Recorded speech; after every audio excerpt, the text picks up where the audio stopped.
24 complete રકમ સમજો. બે મોટી પાતળી ધાતુની પ્લેટો એકબીજાની નજીક અને સમાંતર છે. અહીંયા પ્લેટ શબ્દ આવે એટલે સમતલ લેવાનું અને રેખીય વિદ્યુતભાર આવે તો રેખા લેવાનું. બરાબર. તેમની અંદરની બાજુઓ પર વિરુદ્ધ ચિહ્નો ધરાવતી 17 × 10⁻22 કુલમ પર મીટર સ્ક્વેર મૂલ્યની વિદ્યુતભારની પૃષ્ઠ ઘનતા છે. વિદ્યુતભારની પૃષ્ઠ ઘનતા એટલે બોલો સિગ્મા. કીધું ને પૃષ્ઠ વિદ્યુતભાર ઘનતા એટલે સિગ્મા. રેખીય એટલે લેમ્ડા. અહીંયા પૃષ્ઠ આપેલી છે એટલે કે સિગ્મા બરાબર કેટલું મૂલ્ય આપ્યું છે? 17 × 10⁻22 કુલમ પર મીટર સ્ક્વેર. બરાબર. તો એ પ્રથમ પ્લેટની બહારના વિસ્તારમાં જેને આપણે પી બિંદુ લઈએ તો EP. બીજું બીજી પ્લેટના બહારના વિસ્તારમાં જેને Q બિંદુ લઈએ EQ. અને C બંને પ્લેટોની વચ્ચેના વિસ્તારમાં વિદ્યુત ક્ષેત્ર શોધો. વચ્ચે બિંદુ R લઈએ તો ER શોધવાનું છે. બરાબર. બહુ સિમ્પલ દાખલો છે, ખાલી એક વાત સમજવાનો છે. પહેલા તો બે મોટી પ્લેટો લેવાની,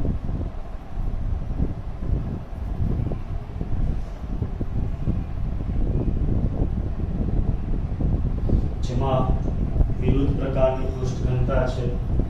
તમે કોઈ એક પર પ્લસ લો, બીજા ઉપર માઇનસ આવશે. તમારે હવે એમાં ફિક્સ નથી કે કોના ઉપર પ્લસ લેવું, કોના પર માઇનસ, પણ કોઈ એક ઉપર પ્લસ લઈ લો તો બીજું માઇનસ. અને પ્લેટ 1 કહીએ અને પ્લેટ 2 કહીએ. બરાબર. તમને જે બિંદુઓ આપેલા છે એની અંદર પહેલું બિંદુ જે પ્રથમ પ્લેટની બહારનું એટલે કે અહીંયા બિંદુ P કીધું છે. બીજી પ્લેટની બહારનું બિંદુ એટલે અહીંયા Q અને વચ્ચેનું બિંદુ R. આ ત્રણ બિંદુએ વિદ્યુત ક્ષેત્ર શોધવાના છે. ચલો, કોઈ મને કહેશે P આગળ વિદ્યુત ક્ષેત્ર કોના લીધે ઉદ્ભવે? અહીંયા આ પ્લેટ કે આ પ્લેટ? બંને વડે ઉદ્ભવે. દિશા કઈ હશે? ચલો, પહેલા પ્લેટ વડે જે ઉદ્ભવે એને આપણે E1 કહીએ, તે ધન છે એટલે બહાર જતી દિશામાં. જ્યારે બીજામાં ઋણ છે એટલે એમાં અંદર જતી દિશામાં, જેને આપણે E2 કહીએ. અહીંયા બંને વિદ્યુત ક્ષેત્રો વિરુદ્ધ દિશામાં હશે. ચલો, એવું ને એવું Q પાસે કોણ બોલશે? ધનના લીધે ઉદ્ભવતું વિદ્યુત ક્ષેત્ર જેને E1 કહીએ તે બહાર જતી દિશામાં. આ ઋણ છે, આના વડે ઉદ્ભવતું વિદ્યુત ક્ષેત્ર E2 અંદર જતી દિશામાં. તો અહીંયા પણ તમે જોઈ શકો બંને પરસ્પર વિરુદ્ધ છે. R બિંદુ આગળ જુઓ કે દેખો આ ધન છે એટલે આમ બહાર જતી દિશામાં, હા ને, આ બાજુ. અને ઋણ છે એટલે પણ અંદર જતી દિશામાં. E1 અને E2 બંને એક જ દિશામાં થશે. ધન પ્લેટ છે તેના વડે વિદ્યુત ક્ષેત્ર બહાર જતી દિશામાં આ બિંદુ પાસે. આ ઋણ પ્લેટ છે તો પ્લેટની અંદર જતી દિશામાં. R પાસે બંને એક જ દિશામાં છે, જ્યારે P અને Q પાસે વિરુદ્ધ દિશામાં છે. તો આપણે 1 by 1 જોઈએ. તો પહેલા A પ્રથમ પ્લેટ એની બહારના વિસ્તાર માટે EP બરાબર E1 plus E2 પણ વિરુદ્ધ દિશામાં છે એટલે plus minus minus E1 minus E2. E એટલે અનંત વિદ્યુતભારિત સમતલ છે એના વડે ઉદ્ભવતું વિદ્યુત ક્ષેત્ર. અને એ સૂત્ર આપણે સાબિત કરેલું છે કે અંતર પર આધારિત નથી, એટલે દરેક બિંદુએ સમાન હોય. અને કેટલું હોય? સિગ્મા અપોન 2 એપ્સિલોન 0 માઇનસ બીજા માટે પણ સિગ્મા અપોન 2 એપ્સિલોન 0. જવાબ આવશે 0. આ પ્રકારનો એમસીક્યુ પૂછે તો ડાયરેક્ટ યાદ રાખજો. ચલો એવી જ રીતના બીજી પ્લેટ ના બહારના વિસ્તારમાં જેને આપણે નામ આપ્યું છે ક્યુ, તો ત્યાં પણ બંનેનો સરવાળો થાય પણ વિરુદ્ધ દિશામાં છે એટલે માઇનસ લેવાય, તો પ્લસ માઇનસ માઇનસ થઈ જાય એટલે E1 માઇનસ E2. તો દેખો E1 એટલે સિગ્મા અપોન 2 એપ્સિલોન 0, E2 એટલે પણ સિગ્મા અપોન 2 એપ્સિલોન 0. તો ત્યાં પણ શૂન્ય આવશે. બંને પ્લેટની બહારના વિસ્તારમાં વિદ્યુત ક્ષેત્ર શૂન્ય આવશે, જ્યારે વચ્ચેના વિસ્તારમાં વચ્ચેનો વિસ્તાર એટલે આ જેને આપણે બિંદુ R કીધું છે, ત્યાં તમે જોઈ શકો કે બંને એક જ દિશામાં છે. તો બોલો ત્યાં વિદ્યુત ક્ષેત્ર કેટલું આવે? હા, એક જ દિશામાં હોય E1 પ્લસ E2 એટલે sigma upon 2 epsilon 0 plus sigma upon 2 epsilon 0. લસા લઈએ તો નીચે 2 એપ્સિલોન 0 ઉપર સિગ્મા પ્લસ સિગ્મા એટલે 2 સિગ્મા, તો 2 કેન્સલ થાય એટલે સિગ્મા અપોન એપ્સિલોન 0.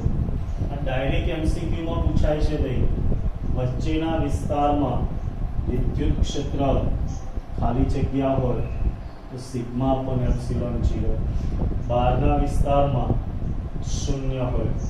આ એમસીક્યુ માં બંને પૂછાઈ ગયેલા છે અને આનો ઉપયોગ આપણે બીજા ચેપ્ટરમાં સમાંતર પ્લેટ કેપેસિટરમાં કરીશું. ત્યારે તમને આ યાદ હશે તો વધારે મજા આવશે, બાકી હું તો તમને યાદ કરાવી શકું.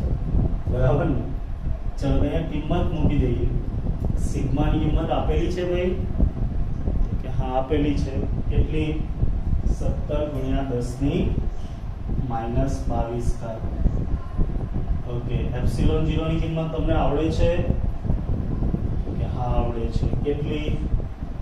8.85 into 10⁻⁻12. ચલો 17 ભાગ્યા 8.85 કરો જોઈએ.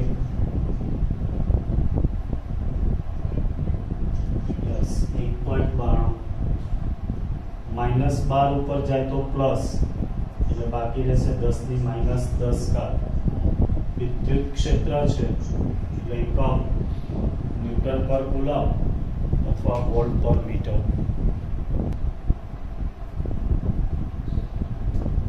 MCQS માં ફર્સ્ટ વિદ્યુત ક્ષેત્ર આધારિત જોઈએ. સ્મોલ q વિદ્યુત ભારથી x અંતરે વિદ્યુત ક્ષેત્ર કેપિટલ E છે. આ વિદ્યુત ભારથી 2x જેટલા અંતરે મૂકેલ વિદ્યુત ભારથી 2x જેટલા અંતરે તેના જેટલો જ બીજો વિદ્યુતભાર મૂકવામાં આવે તો તેની વચ્ચે લાગતું કુલમ બળ કેટલું થાય એમ શોધવાનું છે. ચલો આવો એમસીક્યુ પૂછે, કોઈ કહેશે શું કરવાનું?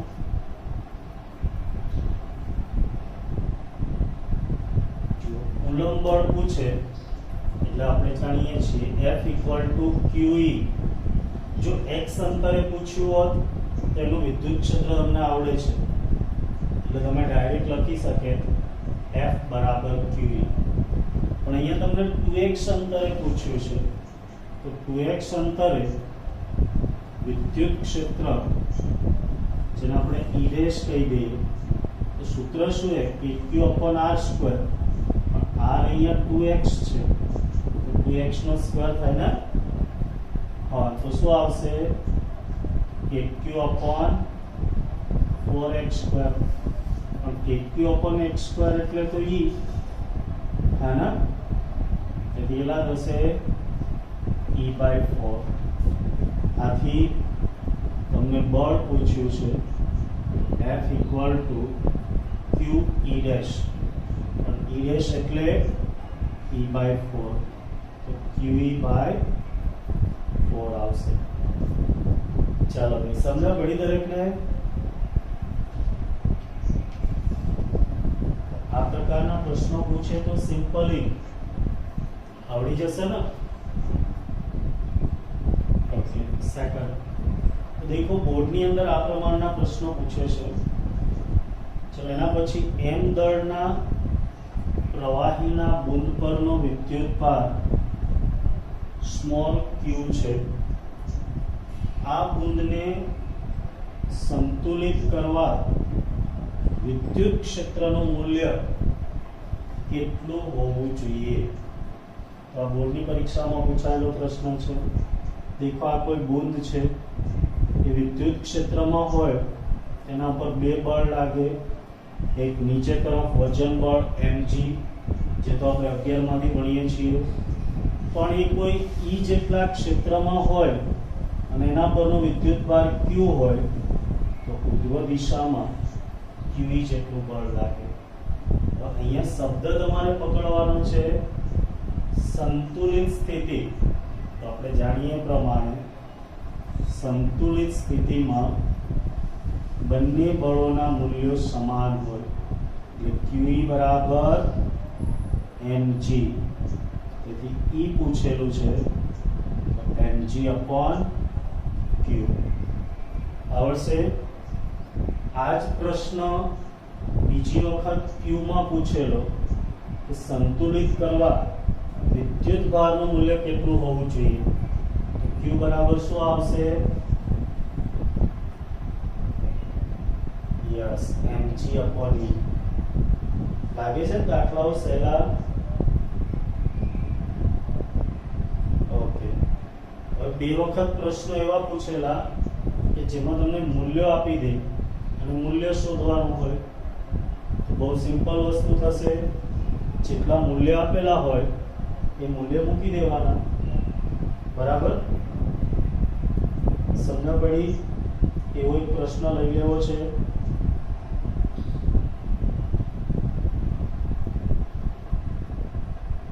બોલો, મૂલ્યવાળો પ્રશ્ન લેવો છે એક એક્સ્ટ્રા?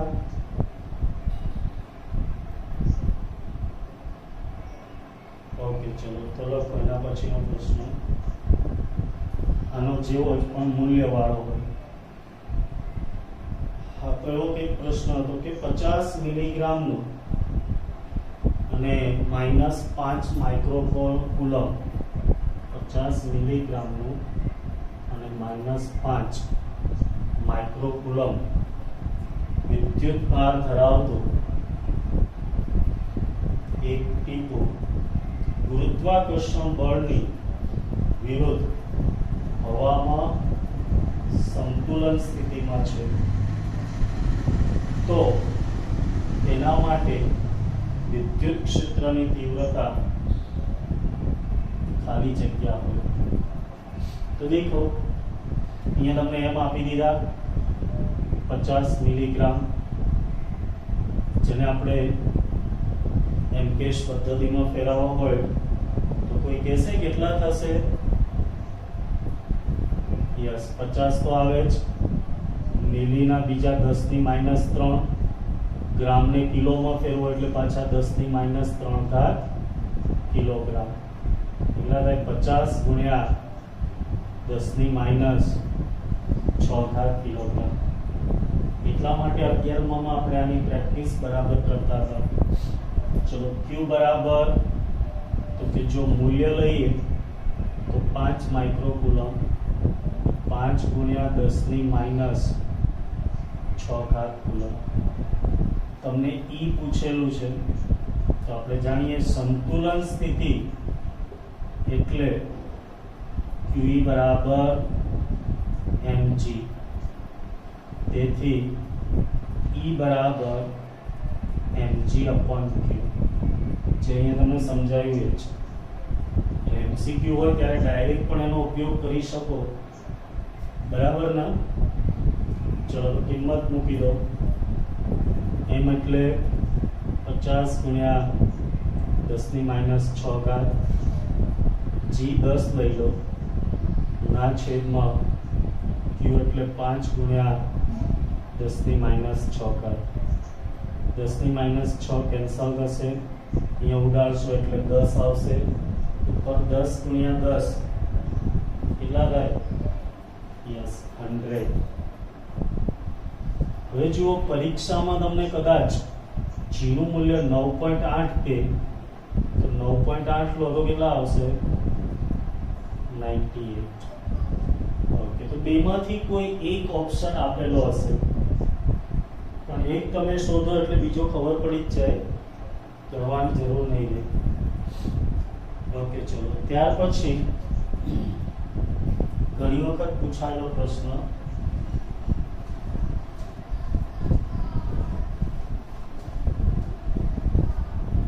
Question number 4. એક ઇલેક્ટ્રોન અને એક પ્રોટોનને સમાન વિદ્યુત ક્ષેત્રમાં મૂકતા ખાલી જગ્યા.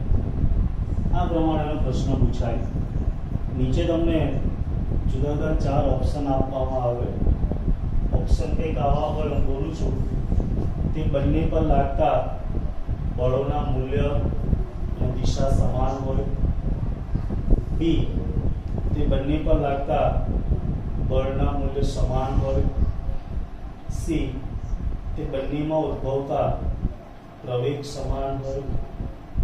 અને ડી, તે બંનેમાં ઉદ્ભવતા પ્રવેગના મૂલ્યો સમાન દિશા એક હોય. ચલો તો અહીંયા શું આવશે જવાબ? હા, ખાસ ધ્યાન રાખજો, આપણે ઉદાહરણમાં જોઈ ગયા હતા કે પ્રવેગ તો બંનેના સમાન હોતા નથી, એટલે તો ઓપ્શન આવે નહીં. બળની વાત કરીએ તો ઇલેક્ટ્રોન પર -e બળ લાગે અને પ્રોટોન પર +e બળ લાગે. તો અહીંયા પહેલો ઓપ્શન તો ખોટો પડે. દેખો, મૂલ્યો સમાન, દિશા સમાન નથી. દિશા કેવી હોય? વિરુદ્ધ. એટલે અહીંયા જવાબ ખાલી એવો આવે કે બંને પર લાગતા બળના મૂલ્ય સમાન હોય. પણ જો કદાચ કોઈ દિશા વિરુદ્ધ હોય એવો શબ્દ આપે તો એ જવાબ આવશે. મૂલ્યો સમાન અને દિશા વિરુદ્ધ હોય. બરાબર? ઘણી વખત પૂછાયેલ પ્રશ્ન છે, એટલે ખાસ ધ્યાન રાખજો. ત્યાર પછી બંનેના પ્રવેગના આધારિત એમસીક્યુ પૂછે, પણ એ તો આપણે કરી દીધો તો, બરાબર ને? આપણે જે ઉદાહરણમાં પ્રવેગ ગણેલો એ પ્રમાણે તમને પ્રોટોન કે ઇલેક્ટ્રોનનો પ્રવેગ પૂછે તો આપણે જાણીએ છીએ F = ma બરાબર QE એટલે E. તેથી પ્રોટોનનું પૂછે તો E capital E upon mt, અને ઇલેક્ટ્રોનનું પૂછે તો small e capital E upon me. બરાબર? ચલો એના પછી જૂની બુકમાં હતો અને ગુજકેટમાં ઘણી વખત પૂછાયો એવો પ્રશ્ન, ક્વેશ્ચન નંબર 5.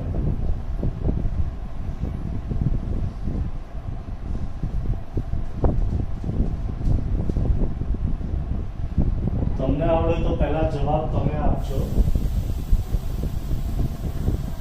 n બાજુવાળા એક નિયમિત બહુકોણના, n બાજુ એટલે તમે ગમે એટલી બાજુ લઈ શકો, 4 લઈ શકો, 6 લઈ શકો, ગમે એટલે. આપણે અહીંયા ચલો 4 લઈ લઈશું. n બાજુ n તરીકે 4. n-1 શિરોબિંદુ પર તમે 4 લીધી હોય, n બરાબર 4 લો તો n-1 કેટલા થાય? 3. તો એના 3 શિરોબિંદુ a, b, c અને d. આમાંથી આ 3 ઉપર કેપિટલ Q વિદ્યુતભાર મૂકવામાં આવે છે. બહુકોણના કેન્દ્રથી દરેક શિરોબિંદુનું અંતર r હોય. નિયમનું કેન્દ્ર લઈ લે તો આ કેન્દ્રથી દરેકનું અંતર સ્મોલ r હોય તો કેન્દ્ર પર વિદ્યુત ક્ષેત્ર અહીંયા કેન્દ્ર આગળ વિદ્યુત ક્ષેત્ર કેટલું હોય આ શોધવાનું છે. ચલો કોઈ કહેશે મને ઓપ્શન નહીં આપતો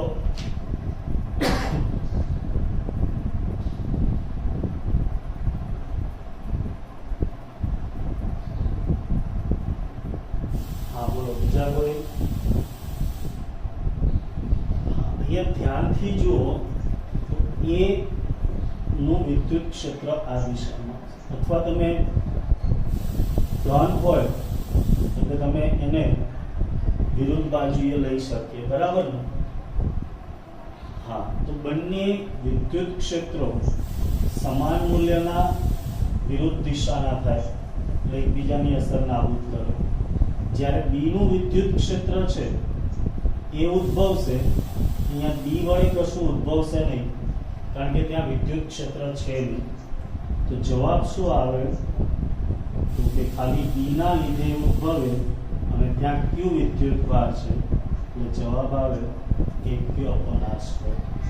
તો યાદ રાખજો આ તમને ગમે તે રીતે પૂછી શકે.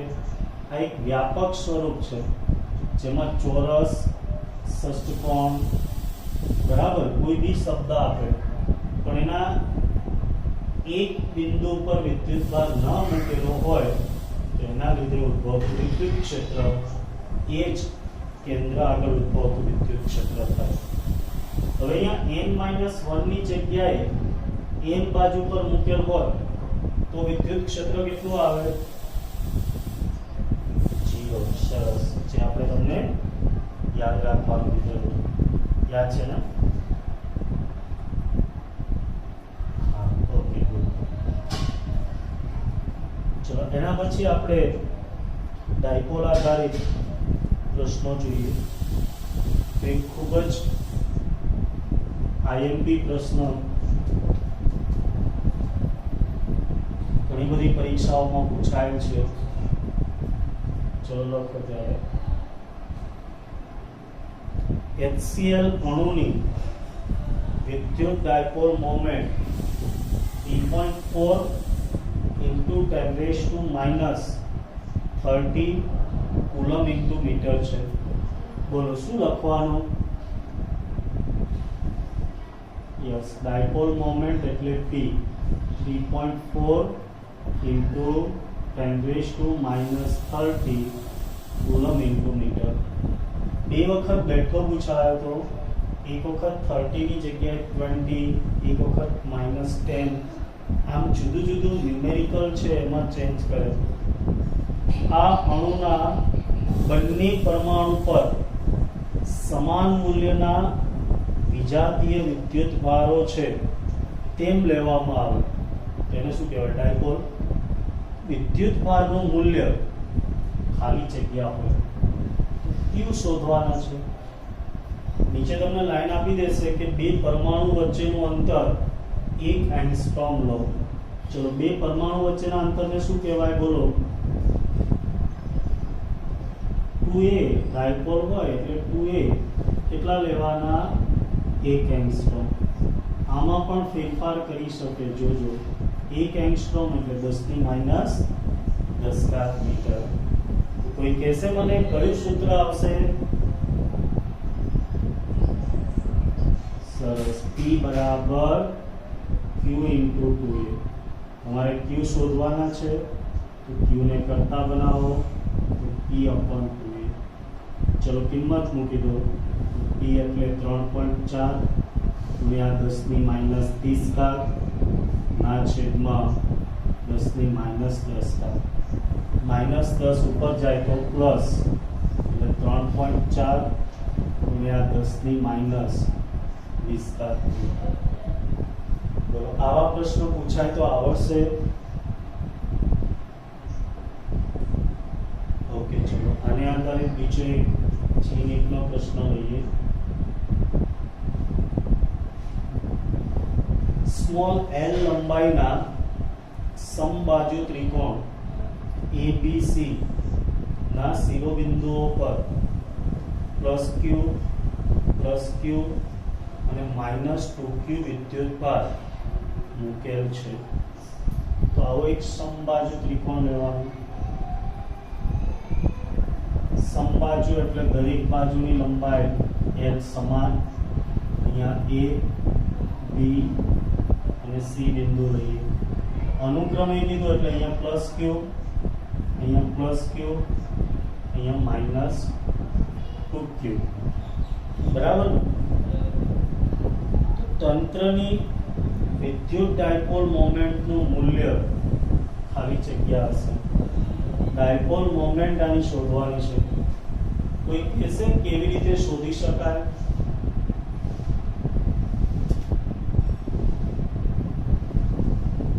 જીની માટે એક સારો પ્રશ્ન છે. બોલો, કોઈને કંઈ કહેવું હોય તો.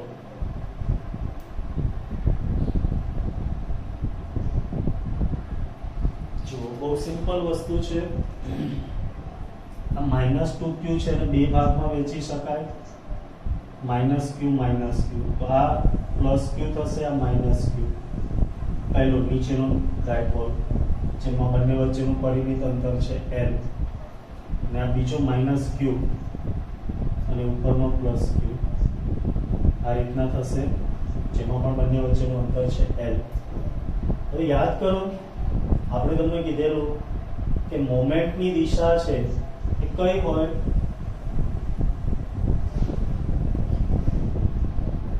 હા, ફરીથી યસ, ભૂલાઈને ઋણથી થાય તો p અને આ દિશા p. તો જુઓ, આ બંને વચ્ચેનો ખૂણો કેટલો થશે? આ તમે પહેલાની મોમેન્ટ p લઈ લો, બીજાની મોમેન્ટ છે અને તમે કોઈ બી બાજુ ગોઠવી શકો. એની પણ આ દિશા, બંને વચ્ચેનો ખૂણો કેટલો થાય? 60, હે ને?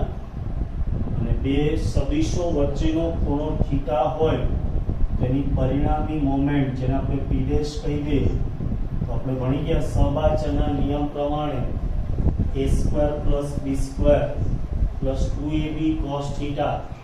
તો એ પ્રમાણે પહેલાનું મૂલ્ય p, બીજાનું પણ મૂલ્ય p જ, કારણ કે વિદ્યુતભાર સમાન છે, અંતર સમાન છે, એટલે મોમેન્ટ પણ સમાન જ હોય.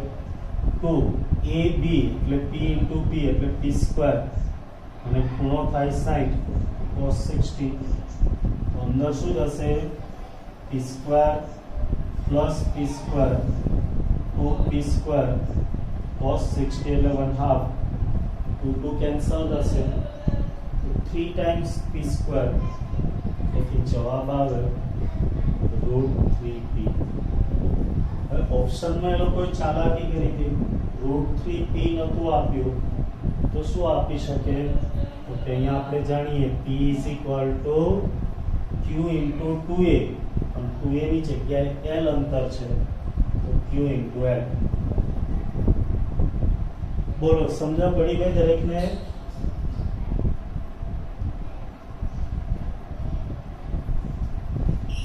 ફટાફટ બોલો.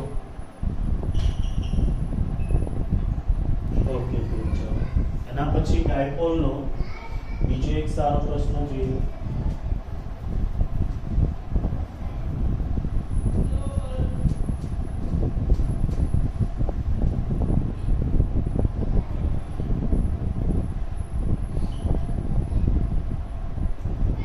+1 માઇક્રોકુલમ અને -1 માઇક્રોકુલમ વિદ્યુતભારો એકબીજાથી 100 એંગસ્ટ્રોમ દૂર મૂકેલ છે.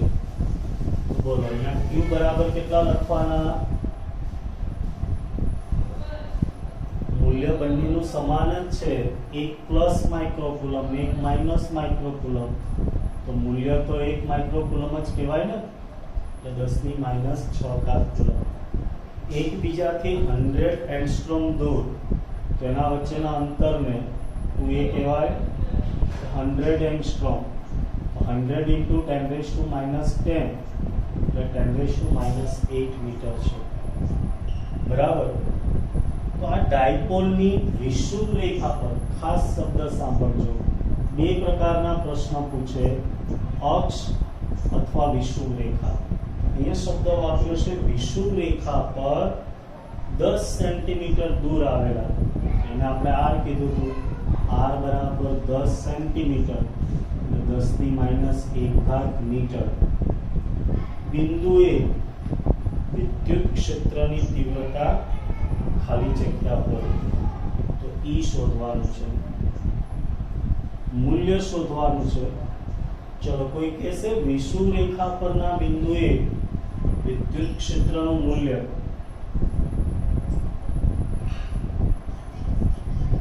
યસ, E = PK/r³, આવું આપણે યાદ રખાય, યાદ છે દરેકને?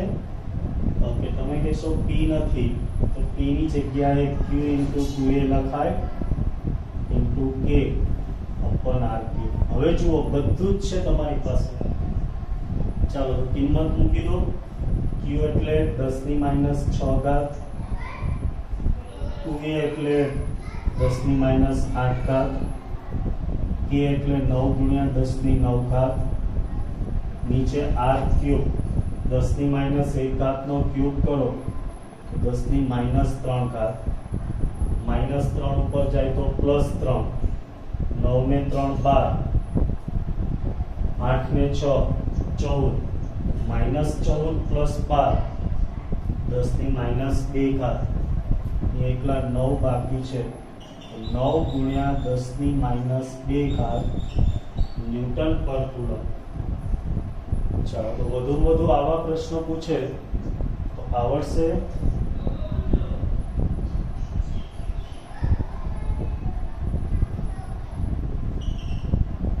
એના પછી એવું કહે કે સમાન વિદ્યુત ક્ષેત્રમાં મૂકેલા ડાયપોલ પર લાગતું પરિણામી બળ ખાલી જગ્યા હોય તો શું જવાબ આવશે? બરાબર, 0। એ પણ ઘણી વખત પૂછાયેલો પ્રશ્ન છે। આઈ થિંક સમજણ પડી ગઈ છે દરેકને।